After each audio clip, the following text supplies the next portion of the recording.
It's sort of rehashed old revelations with a new twist. Prince Harry's escape from Montecito isn't just a retreat, it's a full-scale panic. What was supposed to be his sanctuary, a life of freedom away from the royal spotlight, is now turning into a nightmare. The mansion that promised peace, fresh starts, and a place away from the prying eyes of the press is now crumbling around him. Harry, once at the center of this perfect bubble, is scrambling to make a hasty exit. But why now? Why is he leaving everything behind in such a rush? Before revealing the secrets, don't forget to like and subscribe to the channel for daily updates. This isn't just about royal duties or the pressures of public life. This is something deeper, something bigger. It all started with a set of explosive yacht photos. Piers Morgan, known for his sharp commentary, dropped these images at just the right time. These aren't just vacation snaps or the usual celebrity selfies. No, these are damning photos of Meghan Markle lounging on a yacht, surrounded by some of the world's most powerful, dangerous, and controversial figures. We're talking about people linked to the notorious Epstein-Maxwell scandal. Figures whose names were forever tied to one of the most high-profile sex trafficking investigations in history. As the photos hit the media, everything Harry and Meghan built in Montecito, their escape, their fresh start, their dream life starts to crumble. These photos are no longer just about celebrity gossip. They reveal something far darker. Meghan, once seen as a reinvention of herself, now finds her name being linked to the same circles that disgraced Prince Andrew. But that's just the beginning. What did these photos truly uncover, and how will they impact everything Meghan and Harry have worked for? Let's dig deeper. How did an actress on a basic cable TV show find herself surrounded by global elites and controversial figures? Who's financing this lavish lifestyle? Who's really opening the doors to these exclusive gatherings? And why is Meghan there in the first place? For years, whispers have circulated about Meghan's ties to powerful elites. Whispers that, until now, were just rumors. But these photos give undeniable proof. These weren't just random social gatherings. They were meticulously planned events that placed Meghan right in the middle of a secretive, highly curated world. She wasn't the star of the show, but rather someone in the background, a social filler, someone placed there deliberately, setting the mood for the real power players, who arrived later. This wasn't by accident. Meghan wasn't just invited to these events for her charm. She was strategically positioned, and this position is far more influential than anyone realized. But that's not where the story ends. The yacht photos are only the surface. Meghan's ties to these exclusive social circles were not just a passing phase. They were an ongoing part of her life. She was seen moving through international airports, boarding luxury yachts, and checking into five-star hotels, all while her career barely progressed beyond basic TV roles. How does an actress with a modest salary afford such a lavish lifestyle? How could someone with limited means step so seamlessly into a world of unthinkable wealth and influence? Something doesn't add up. But here's where it gets even more intriguing. Meghan's name was almost brought into the courtroom during the civil case against Prince Andrew. Meghan wasn't a defendant, but as a potential witness. Now you might wonder, witnesses don't face criminal charges. They do have valuable information.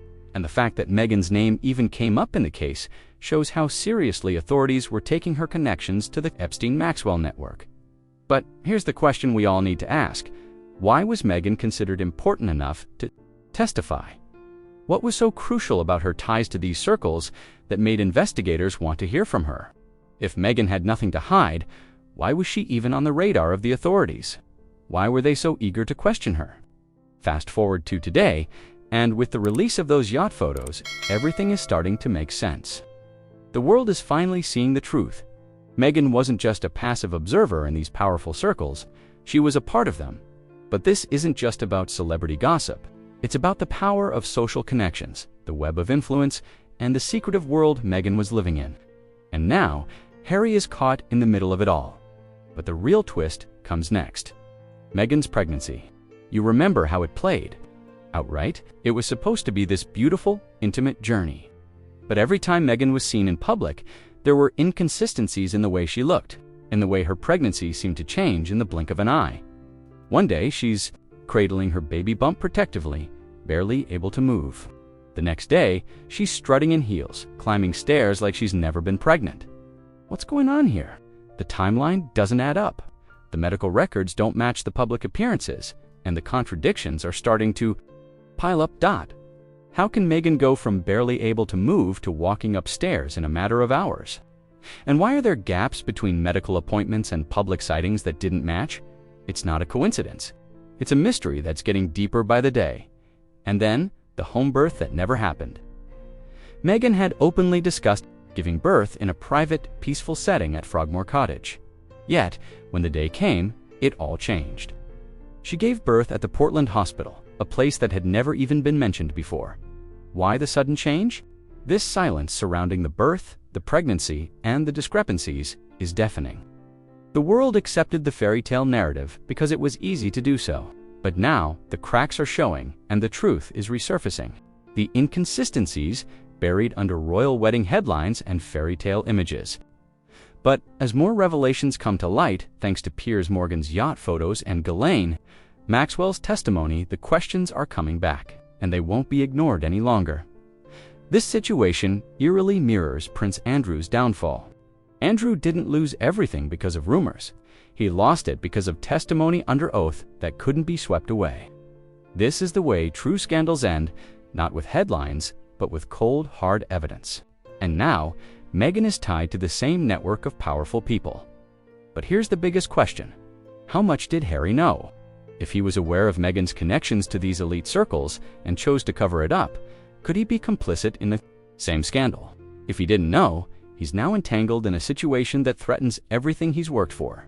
The most bitter irony of all is that the institution Harry once railed against the royal family is now the one thing that can protect him. After all, the very system he rejected is now the system he's running back to for shelter.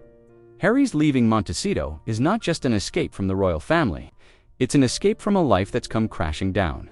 The dream they once built is now turning to ash. But the real question remains, when the dust settles, whose names will be spoken under oath? And who will be left standing to protect the crown? The fairy tale is over, but the truth is just beginning to come out. What do you think? Are Harry and Meghan's ties deeper than we realized?